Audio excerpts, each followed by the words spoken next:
Hello again, and thank you for staying with us. The issue of child safety is back on the spotlight. It follows two disturbing rape cases involving the two young girls in Mpumalanga. In one case, a 35-year-old man from Balfour is accused of raping his 8-year-old stepdaughter. In a separate case, her father allegedly raped his 13-year-old biological daughter. Now, both cases are before the courts. To help us understand how one can heal from the trauma inflicted by a loved one, I am joined by Dr. Rani Samuel, who is a psychotherapist. Dr. Samuel, a pleasure to have you on the program this afternoon. Now, given the distressing nature of our topic, how crucial is it to discuss and understand the trauma inflicted by loved ones? Good afternoon, Nhlahla. Thank you for having me to speak about this very distressing topic. When you say loved ones, I know you mean family members. Yeah. And in this particular case, what we are talking about is family members who are predators. Family members, a father who cannibalizes his daughter and her future. So we need to actually, couch that in the right terminology. And what we see of immediate effect is total devastation of the victim. There's great anguish. There is issues of trust that are permanently destroyed. I want us to crystallize that point, Dr. Samuel, and also in cases like those mentioned in our intro, where children have experienced trauma from a family or a relative. What is the immediate impact of their mental and emotional well-being? What we see is initially a high state of fear, and it's ongoing fear because their entire world has been completely disrupted. The sense of safety and anchoring is lost. And what we see as psychologists is post-traumatic stress symptoms. We also have a diagnosis of complex post-traumatic stress, because these particular cases have often gone on for a long time, even a number of years. So we have this continuous process and everything that comes with post-traumatic stress. So it's anxiety, fear, depression, flashbacks, nightmares, the entire spectrum of what we would see in trauma cases. But as you know, trauma can have enduring effects as well. Could you elaborate on the potential long-term consequences that individuals may face after experiencing these traumatic events? If we experience a national or a natural disaster, all of us are going through that. So whichever province you're in, whichever country you're in, you experience a flood, and we are experiencing devastating floods. So we start developing an alarm system if we experience a flood. So when the wind picks up and the rain picks up, the alarm system gets triggered. Now, in this particular cases, there's an emotional flooding, if I could call that has happened. But the alarm system never shuts down. So there's a devastation of self and who you are and what your value is. And do you have any value at all if the person supposed to be protecting you is actually your abuser in the worst kind of way? All your relationships, long-term, are disordered, filled with anger, filled with aggression, filled with lack of boundaries, until you are healed. And of course you have this sense of being a survivor. You're just a survivor. You have no future focus. You're just getting by day because the world has proven to be an unsafe place. If I understand you correctly, healing from trauma can be a complex journey. What are some key elements in the healing process, particularly for those who have suffered from abuse within their own families? When I was reflecting on this topic and reading those cases, and I was thinking of the number of cases I have dealt with over the years, and I would say this, I've dealt with too many cases where the similar theme has played itself out.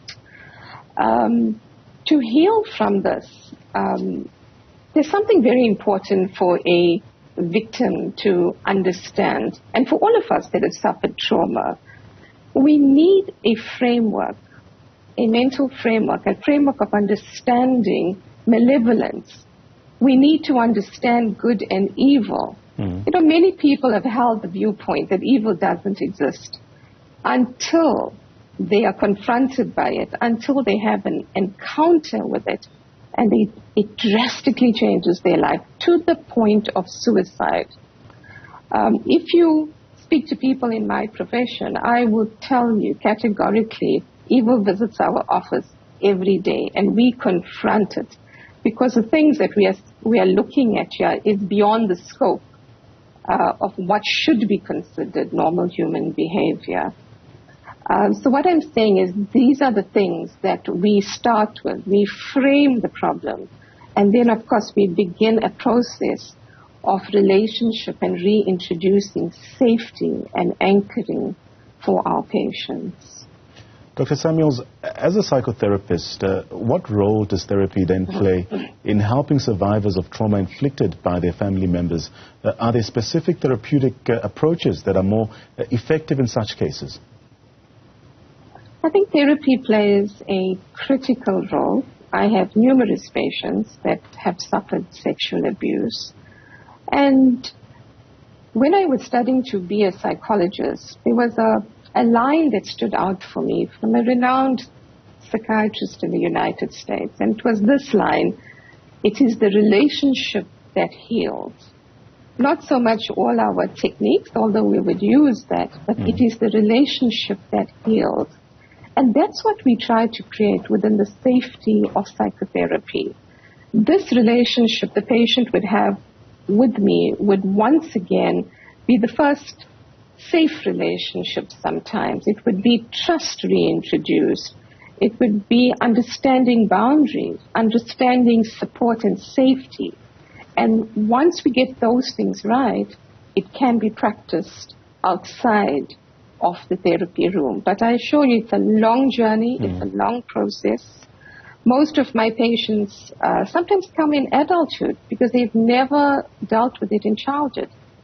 And many of them can't even speak about it. You know, I would get the yes, no, until they find their voice in therapy. And if you find your voice in the safety of my office, you're going to find your voice outside that. So one article I read mentions the importance of community support. How can communities then play a role in supporting survivors and preventing further instances of abuse within families? I've been involved in a number of community initiatives over the years, and there are incredibly well-meaning people who embark on this. But there doesn't seem to be a longevity to that. So there would be community discussions, community meetings, community education, contact sessions. But for various reasons, be it that people have to move away, lack of interest, lack of funding, be it a pandemic, there is a lack of longevity to these programs, despite it being so well-intentioned. And that's why we have to reflect on where can we make an impact? And we need to remember that the core of community, the building block of a community of society, is family. And in a family, there's parents, there's a mother and father, and there's children. And here we have fathers who have abused daughters. A father, at the basic limits, needs to provide love, support, and resources for the family. And at its very core, at the minimum, there needs to be a meaningful relationship between father and child. And that's where the problem lies, because we have an epidemic of fatherlessness, not just in our country or Africa, but this is through the nations of the world. And if we are going to make an impact, we actually have to come back to that building block and reorder it and reset it. And to find and teach and facilitate meaning in parental relationships. Because right now, that is what, there's a core suffering in that. So despite all our great efforts on the external, this for me is where the intervention needs to start. Let's speak about the courage of those who report such abuse. I mean, it is quite commendable. How does breaking the silence then contribute to the healing process? And what challenges do survivors often face when deciding to speak out? I think breaking the silence is the first empowering step, because there's so much of fear in breaking the silence. Many of my patients, the first person they have told is myself. So I may get called to the hospital to see a patient who's attempted suicide, and on the surface, it may be a problem in a relationship. And we take full histories as psychologists, and when I go into the childhood history and I say to them, is there something that has happened in your childhood? Was there inappropriate touching? Were you abused or sexually interfered with by a family member? And that is the first time many of them would actually share it. So this is a very empowering step. Many of them choose not to go through the court system because they fear that there will be another level of trauma associated with that, which does happen. In the successful cases, yes, there's been a lot of freedom in winning cases, but we don't often prosecute perpetrators, so it is actually very good to see what is happening in these two cases. But I'll say it is the most empowering thing to speak out, and there needs to be a solid support system to support the survivor of sexual abuse. I want to touch on an aspect that you just raised as well. How effective are legal and institutional measures in ensuring justice and also supporting survivors as well? You know, unfortunately, with the workload of many judicial systems, not just us, but around the world, it is a prolonged traumatic process for victims. And they suffer a lot of shame and guilt for even bringing their parent to court. And you must remember, some of these men are supporting families. So there's guilt associated with that, because the family now has to move or is suffering. There's also a lot of shame associated with going through a judicial process, because now you are in the open. People know who you are. You could be ridiculed for that. So it's not a straightforward process.